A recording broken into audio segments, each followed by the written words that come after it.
ఇప్పుడే జీ5 app download చేయండి. చూడండి మీ ఫేవరెట్ టీవీ షోస్ ఎప్పుడైనా ఎక్కడైనా. ఈరోజు లంచ్లోకి ఏం తెచ్చుకున్నావు? మా అమ్మేం పెట్టిందో తెలీదు. మరి నువ్వేం తెచ్చుకున్నావు? నా లంచ్ బాక్స్ అక్షయ్ తీసుకొస్తుంది. రేయ్, నీకెప్పుడు తిండికోలే కదరా? నీకేమో పెద్ద చదువుగోలున్నట్టు. కొట్టానంటే కోటిలో పడతావు. నేను కొట్టానంటేనా కోయంబత్తూరులో పడతావు. Silence silence. Good morning teacher. Good morning. కూర్చోండి. ఈరోజు మీ అందరినీ కొన్ని జనరల్ నాలెడ్జ్ క్వశ్చన్స్ అడుగుతాను. ఎవరైతే ఎక్కువ సమాధానాలు చెప్తారో వాళ్ళకి చాక్లెట్ ఇస్తాను. అయితే నేను చెప్తాను టీచర్. ముందుగా శౌర్య బంటుల దగ్గర నుంచి మొదలు పెడతాను. శౌర్య, స్టాండప్. శివుడికేం పనుండదు, ముందు నన్నే అడుగుతుంది.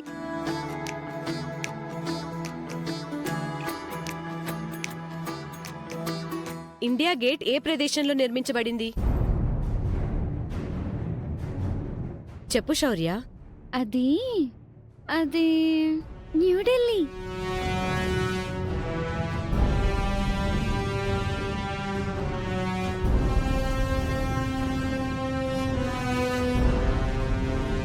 నువ్వు కూర్చో. బంటూ, నువ్వులే. మహాభారతానికి గల మరో పేరేంటి?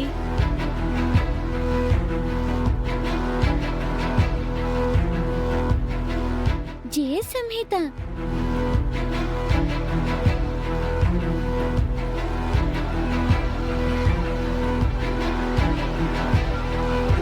కూర్చో. నందా, నువ్వులే. రామచరితమానస్ రచించిందెవరు?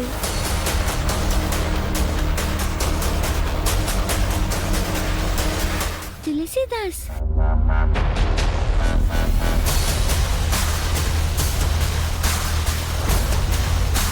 కూర్చో.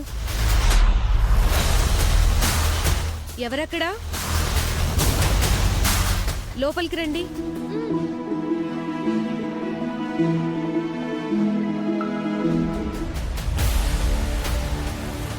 నువ్వు పక్క క్లాస్ స్టూడెంట్వా?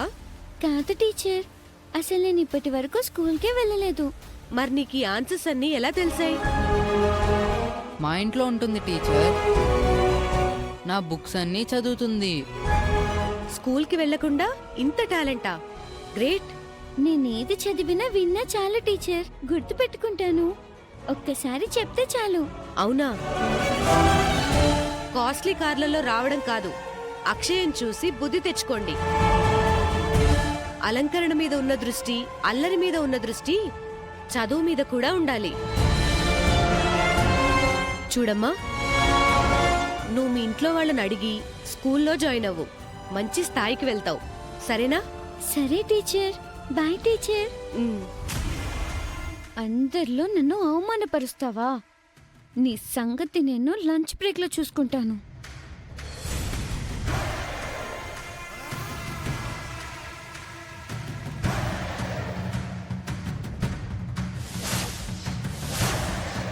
బంటూ, ఏంటి? ఈసారి నువ్వు క్లాస్కి ఫస్ట్ రావాలి. అందరికంటే ముందు నేనే వస్తున్నాను కదా. నేను చెప్పింది మంచి మార్కులు తెచ్చుకోవాలని. చూద్దాంలే.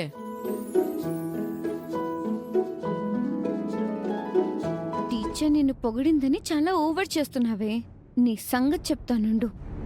ఏమైంది టీచర్? మీరెవరు? నేను అక్షయ్కి కావలసిన మనుషుల్లేండి. ఏం జరిగింది? శౌర్య డబ్బులను అక్షయ దొంగలించింది.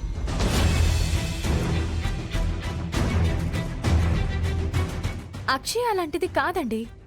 డబ్బులతో దొరికిందండి. శౌర్యకు అబద్ధం చెప్పాల్సిన అవసరం లేదు కదా. నాకు ఇద్దరి గురించి తెలుసు. ఎవరు దొంగో నేను తెలుస్తాను. మీరు తొందరపడి అక్షయ్ మీద నింద వేయకండి. నేను శౌర్యతో మాట్లాడతాను. శౌర్య, నాతోరా. నేనెందుకు రావాలి? రా, చెప్తాను. రా. చూడు, నాకు నీ గురించి తెలుసు, అక్షయ్ గురించి తెలుసు. ఆ డబ్బులు నువ్వే అక్షయ్ బ్యాగ్లో పెట్టుంటావు, అవునా? నేనెందుకు అలా చేస్తాను? అక్షయే దొంగతనం చేసింది. చదువుకోవడానికి వచ్చిన అక్షయ అలా ఎందుకు చేస్తుంది? తను బుద్ధిమంతురాలు. అక్షయ్ మా స్కూల్లో ఏం చదవడం లేదు. ఆ బంటుగాడికి లంచ్ బాక్స్ తీసుకుని వస్తూ ఉంటుంది. అయ్యుండొచ్చు, కానీ డబ్బులైతే నువ్వే పెట్టావు అని నా అనుమానం. నేను కాదు.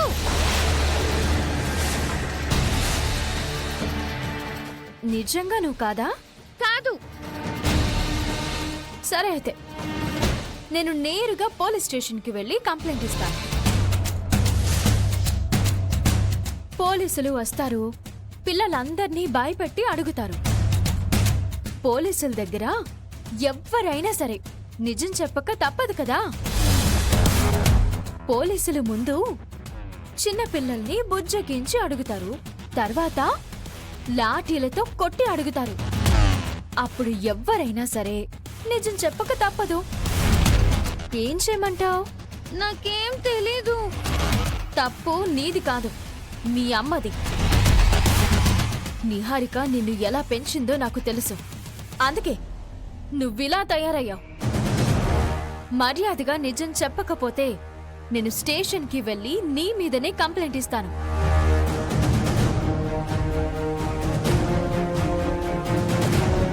సరే అయితే ఆగు.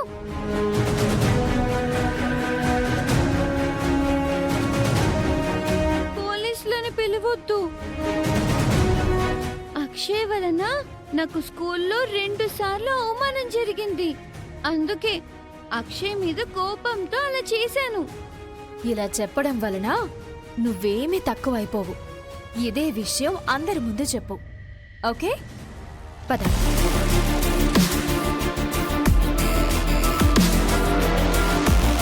శౌర్య ఇప్పుడు నిజం చెప్తుంది, వినండి. చెప్పు శౌర్య.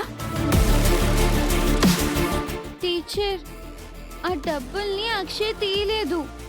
నేనే అక్షయ్ తెచ్చిన బ్యాగ్లో పెట్టాను. అక్షయ్ వలన మాటి మాటికి నేను అందరి మధ్య మాటలు పడాల్సి వస్తుంది. ఆ కోపంతోనే అలా చేశాను.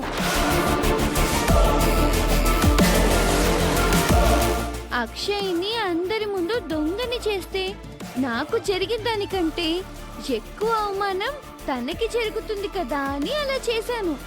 పాపం అక్షయ్ని దొంగం చేసావు. రేపు మీ పేరెంట్స్ని తీసుకునిరా. నీలాంటి వాళ్ళు స్కూల్లో ఉండకూడదు.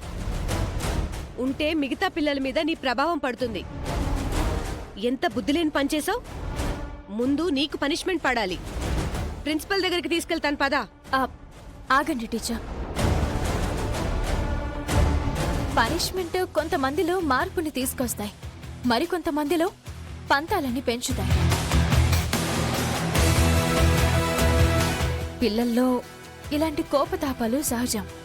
శిక్షించడం కన్నా దండించడం కన్నా మరోసారి ఇలాంటి పనులు చేయకుండా బుద్ధి చెప్పడం మంచిది. శౌర్యలోనే కాదు, ప్రతి స్టూడెంట్లోనూ అలాంటి మార్పు రావాలి.